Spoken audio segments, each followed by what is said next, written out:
از دهها قرن گذشته تا نزدیک به 100 سال پیش تنها زبان رسمی اداری زبان علم و ادب این سرزمین فارسی بوده.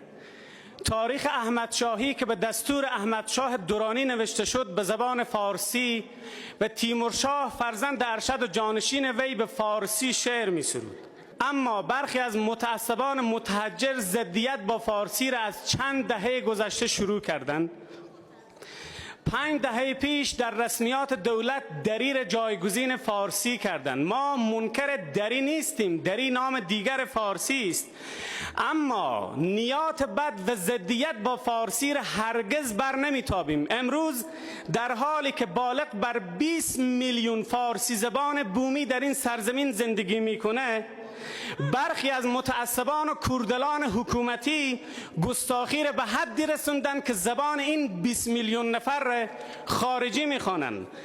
من خطاب به این متعصبان خودخواه میگم که از چه چیزی هراس دارین؟ چرا از زبان ما میترسین؟ اگر خواب حذف زبان فارسی را در کلهای خام خیش میپرورانین، این آرمان را به گور خواهین برد.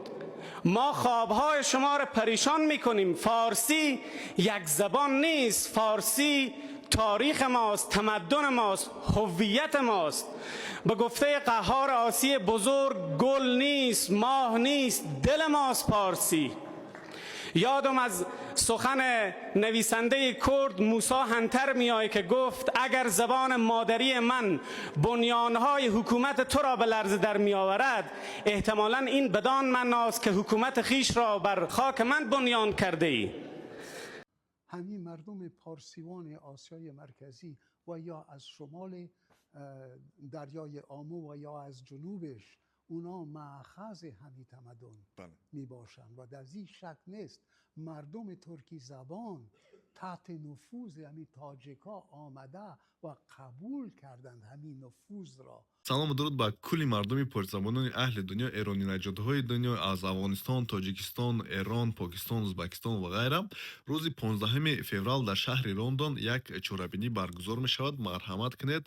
در این چورابینی خیلی آدمای مشهور از عالمان، از سیاستمداران، از سرانهان چورابینی در اشتراک میکنند و ما شما را اونجا دعوت میکنیم. مرا دعوت کردن و من حرکت میکنم که تا که روم اشتراک کنم، چون که در شهر گلاسگو قرار دارم. یک 1000 کیلومتر دور است در لندن، اما حرکت میکنم و برم.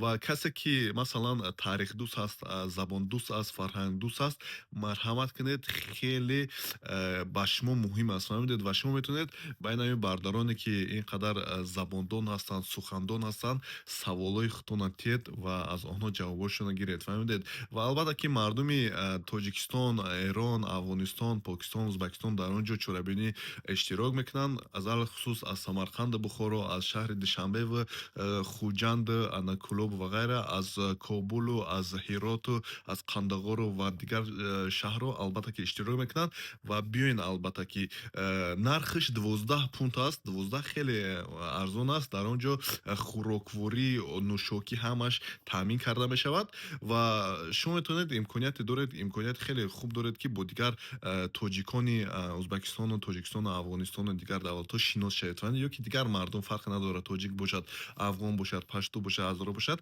همه میان و مرحمت کنید در اون چورابینی اشتراک کنید و ما حرکت میکنیم که در اونجا رویم و دیگر نفرها که شناسایی شویم. اگر که تیکت یا که چیپتا خریدنی شاید مرحمت کنید در زیر کامنت من لینکش یا که سیلکش میمونم. خیلی آسون است دسترس کردن. اگر که نتونید در اینجا میمونم عکسش، در اونجا رقمای تلفن با میتونید زنگ زنید و چیپتا رو دسترس کنید.